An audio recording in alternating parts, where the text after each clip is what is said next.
Muy buenas tardes, apreciados hermanos. Qué privilegio poder saludarles nuevamente en esta tarde. Eh, es un motivo de gozo que el Ministerio de Dios para hoy pueda compartir hoy con ustedes este estudio que vamos a tener. Esperamos que sea de útil para ustedes. Les agradecemos por la compañía, por el apoyo que siempre nos han dado. Antes de abrir nuestra Biblia, vamos a tener unas palabras de oración. Inclinemos el rostro. Bendito Dios, te damos gracias por tu amor, por tu misericordia, por el privilegio que tenemos de abrir la palabra de Dios y recibir fuerzas y esperanzas para nuestras batallas de cada día. Te pedimos por mi hermano, mi hermana, que nos están viendo, que están participando, que tú les ayudes, que tú les fortalezcas, que tú les sanes y les restaures, que tú los llenes de sueños, de esperanza y de planes. Permite Dios que también puedas asistir a los enfermos y también a los que padecen por el luto de haber perdido algún familiar. Te pido de manera especial por la sanidad de Arturo Valdés y también por Elier Bartolón allí en Atlanta. Te pido, Padre, que en esta hora muestres tu poder a través de tu palabra. En el nombre de Jesús. Amén.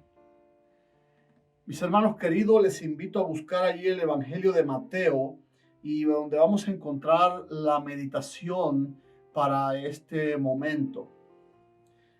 Vamos a leer a partir allí del versículo 16, donde comienza con un subtítulo en mi Biblia, la Gran Comisión. Y aunque no vamos a hablar de obra misionera, no vamos a hablar de la Gran Comisión, pero sí vamos a hablar acerca del marco que rodeó esta Gran Comisión que Jesús deja a sus discípulos. Lo cierto es que Jesús resucita, Jesús les da un mensaje a través de María de que los citaba para Galilea, para un lugar donde ellos conocían, donde Jesús habitualmente se reunía con ellos, porque quería tener un encuentro con ellos. Estos discípulos que vieron las maravillas que Jesús realizó durante su ministerio y que también, por qué no decirlo, se entristecieron con su muerte y se desesperaron con su muerte, también fueron testigos de su resurrección. Muchos de ellos se entrevistaron con él. Durante 40 días Jesús estuvo apareciéndose a ellos, dándole instrucciones finales, capacitándolos para la obra final que Jesús iba a encomendarles.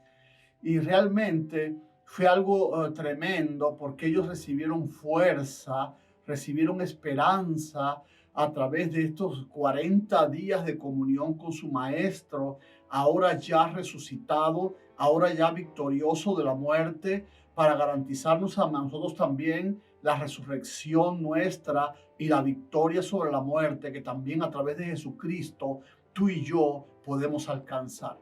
Ahora lo interesante es que en este versículo 16 dice, pero los 11 discípulos se fueron a Galilea, al monte donde Jesús les había ordenado.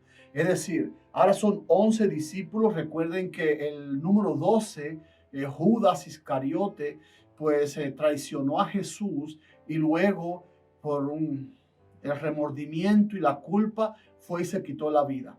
Ahora de los 12 que Jesús había comenzado con ellos este ministerio glorioso, ahora solo quedan 11, pero los 11 estuvieron allí para la cita con Jesucristo. Qué bueno que nosotros también estemos siempre listos para una cita con Jesús. Ahora estos 11 vienen al lugar donde se encontraron y dice el versículo 17, y es el versículo que me impacta. Y cuando le vieron, le adoraron. Hay algo importante, hay dos detalles importantes que quiero remarcar allí. El versículo comienza diciendo, y cuando le vieron. Mis hermanos queridos, así como Jesucristo es un personaje histórico real, como cumplimiento de la promesa de Dios para con nosotros, sus hijos pecadores, de que un día iba a venir el Salvador para garantizarnos la vida eterna. Ahí cuando Jesucristo históricamente cumplió esta promesa, y nadie puede negar que Dios sí envió a su Hijo porque marcó la historia, un antes de Jesucristo y un después de Jesucristo, que también es conocido el después de Jesucristo como la era cristiana. porque Jesucristo no solo impactó al mundo en su tiempo, sino que ha impactado hasta hoy y por siempre y jamás la historia de este mundo. Por la eternidad sin fin, todos los habitantes de esta tierra, los redimidos, podrán cantar y alabar, porque sí fue cierto de que Dios envió a su Hijo. Y estos 11 testigos pueden dar fe de eso, porque dice el texto que le vieron.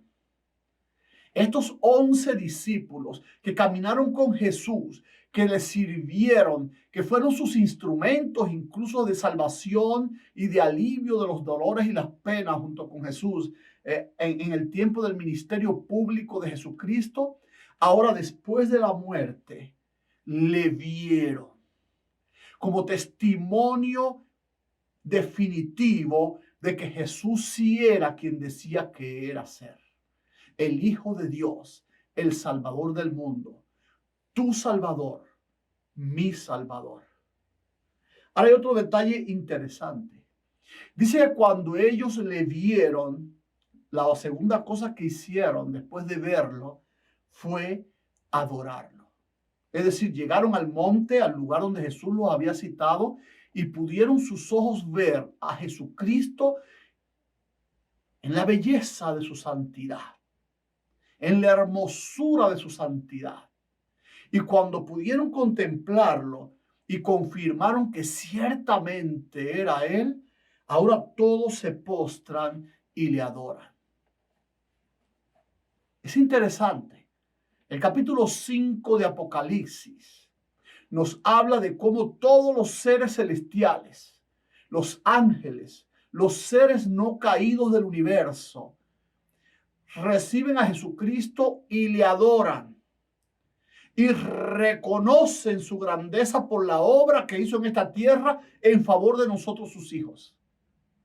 Pero también Jesús subió a los cielos con la satisfacción de que también nosotros, sus seguidores aquí, los humanos en esta tierra, no solo le agradecimos, sino que le adoramos y reconocimos la obra que hizo por nosotros.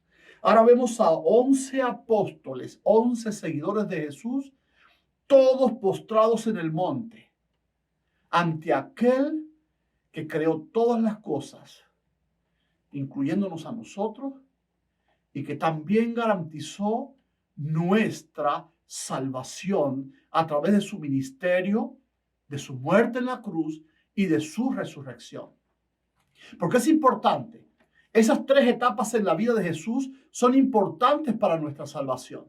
Porque Jesús, a través de su vida, demostró que sí se puede vivir en obediencia a Dios, que sí se pueden guardar los mandamientos por amor a Dios, para que tú y yo también en nuestra vida no andemos buscando justificaciones como algunos grupos religiosos por allí, sino para que nosotros entendamos que si Jesús pudo cumplir la ley como hombre por amor al Padre, tú y yo también, por ese mismo motivo, el amor, también podemos en nuestra condición de humano obedecer la ley de Dios por amor.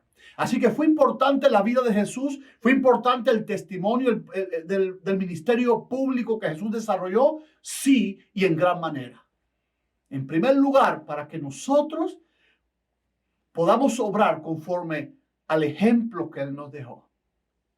Porque Él mismo lo dijo, porque ejemplo os he dado, para que como yo hice, vosotros también hagáis. Hay grupos religiosos que hoy están diciendo, no se puede guardar la ley porque somos humanos. Por eso Jesús la tuvo que guardar por nosotros. No, Jesús no es lo que dice en su palabra así. Jesús dice, ejemplo les di, para que como yo hice, ustedes también puedan hacer.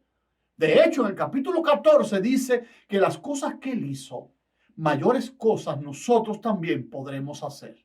Así que no escuches esas mentiras que están subiendo a Facebook los grupos cristianos diciendo de que Jesús la tuvo que guardar por nosotros porque nosotros no podemos.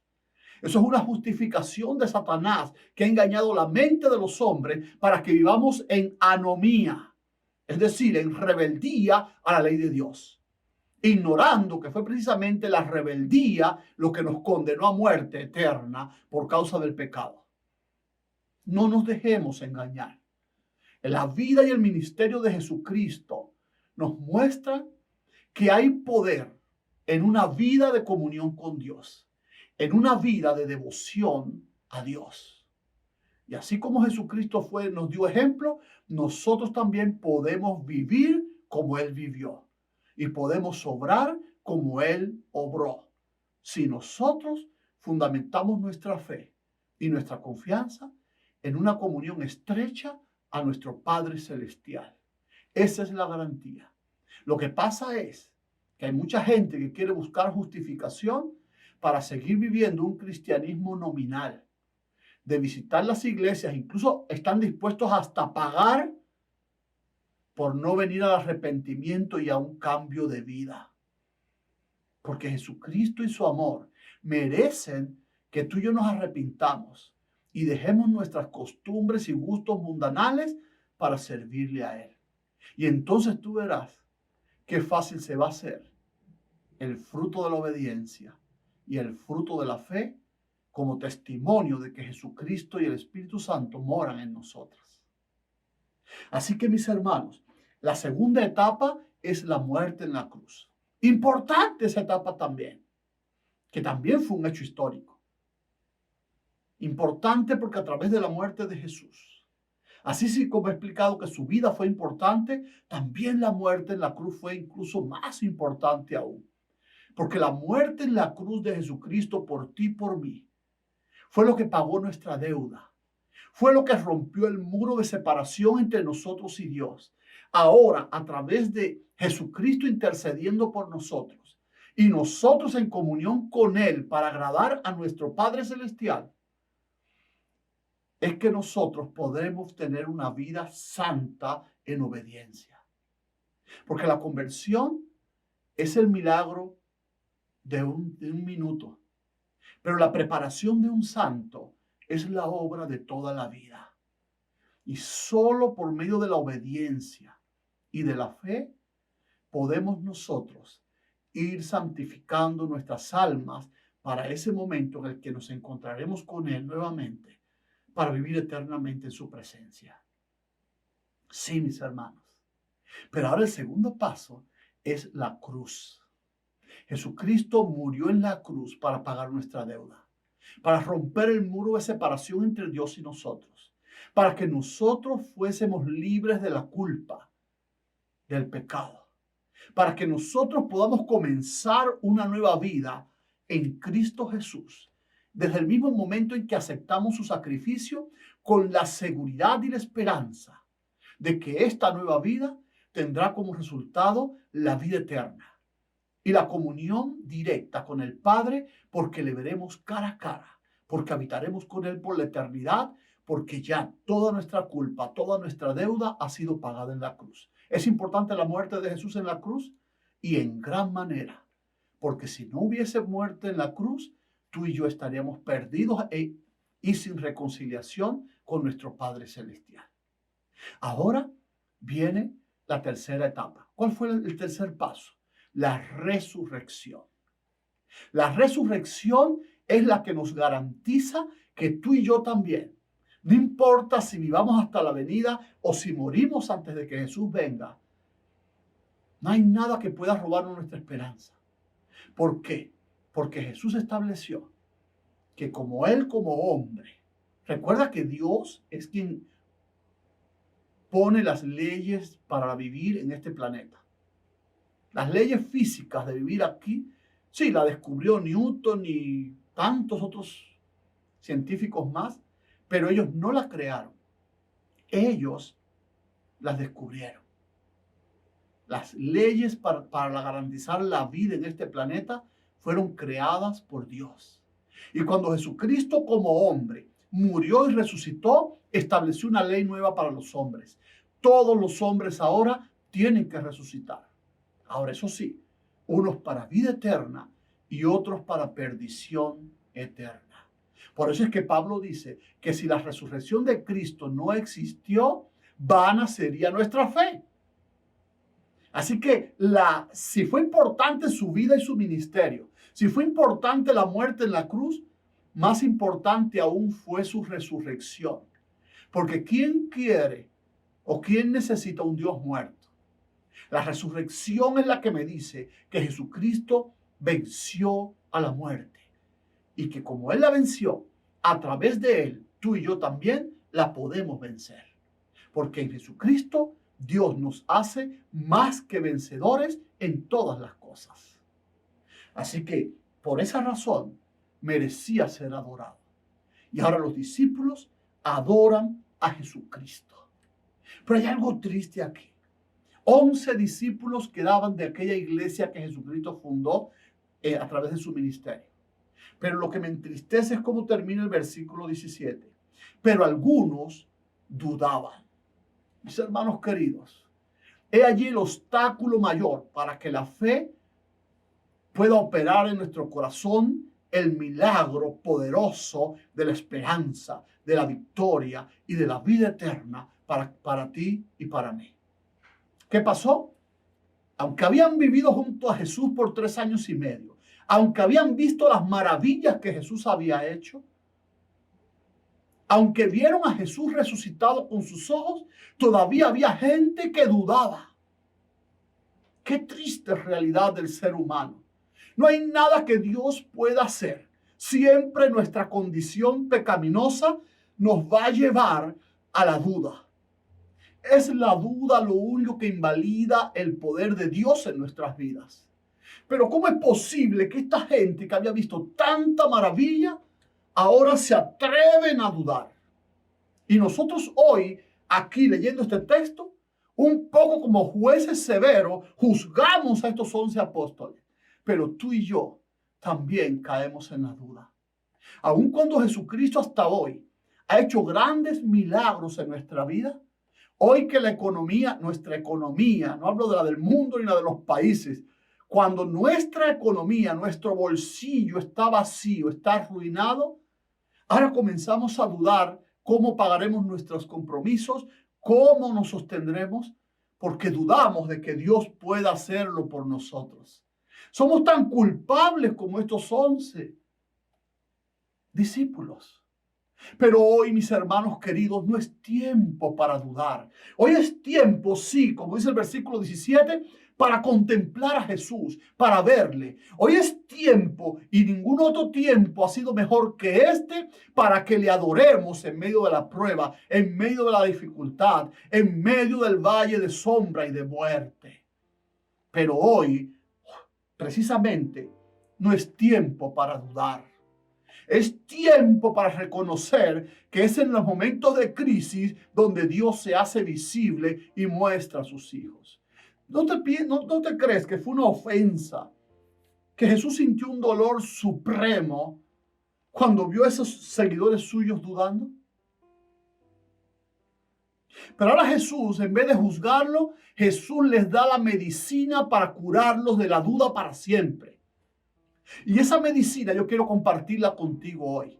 Es una razón convincente para que tú y yo hoy tengamos la fe de mirar a Jesús, de contemplarlo y de adorarlo y de no dudar.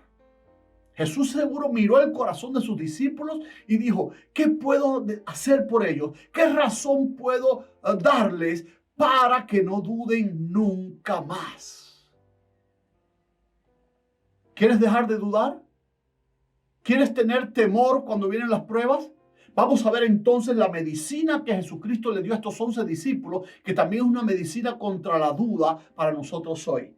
Dice allí en el versículo 18, y Jesús se acercó y les habló diciendo, toda potestad me es dada en el cielo y en la tierra. Ahora Jesús está diciendo, si dudas acerca de la vida eterna, si crees que el enemigo ha tenido el control de este mundo y que tú no te vas a salvar y que mis promesas no se van a hacer realidad en tu vida, recuerda, tu salvación está asegurada en los cielos porque yo tengo toda la autoridad en los cielos. Y si hoy miras a tu alrededor y ves las enfermedades y ves las pandemias y ves la crisis económica, y ves la enfermedad y la muerte, y sientes miedo y te parece que todo está perdido, recuerda que Jesucristo dijo también que toda la autoridad también se le entregó aquí en la tierra. El enemigo no está en control. Jesús está en control. Y es a ese Jesús al que debemos mirar, al que debemos contemplar, al que debemos escuchar y al que debemos adorar. Pero tú y yo estamos mirando otros canales, desde donde el enemigo nos está anunciando que hay que temer, que hay que temblar. Yo doy gracias a Dios porque ya hace algún tiempo mi iglesia se está congregando y cada sábado nos vamos a congregar allí en nuestra iglesia. Y Dios nos está reavivando de una manera maravillosa. Porque este es tiempo para que miremos a Jesús. Este es tiempo para que le adoremos a Él. Este es tiempo para que le escuchemos solo a Él. Y cuando entendamos que verdaderamente Jesús tiene el poder, tanto en el cielo como en la tierra, nada te estremecerá, nada te escandalizará. Tu recompensa celestial está garantizada y tu cuidado y tu protección aquí en la tierra también, porque Él lo ha prometido. Mis hermanos queridos, esta es una buena oportunidad para que tú y yo desechemos la duda para siempre. Yo quiero orar por ti. Si quieres convertirte en un guerrero de fe, en un guerrero de oración, y si quieres confiar en Dios plenamente en medio de toda esta crisis, y si quieres contemplar a Jesús y verlo y adorarlo y no temer y no dudar, ponte de pie allí donde estás y vamos a tener unas palabras de oración. Inclinemos el rostro. Bendito Dios, te damos gracias porque tú no has perdido el control del universo. Porque tú peleaste la batalla por nuestra redención. Porque tú creaste leyes de resurrección para nosotros los humanos. Permite que hoy la duda no tenga parte en nuestro corazón. Que podamos mirarte a ti como lo hicieron los 11 apóstoles. Y que podamos adorarte con la certeza de que todavía estás en control de nuestras vidas. De que tú no has terminado con nosotros. De que tú nos salvarás y nos restaurarás, de que tú nos salvarás eternamente. Bendice a mi hermano, mi hermana en este momento difícil. Pon fe en su corazón, Padre, para que ellos entiendan que todavía tú hoy peleas nuestras batallas. Quédate con nosotros en esta noche. Bendícenos en el nombre de Jesús. Amén.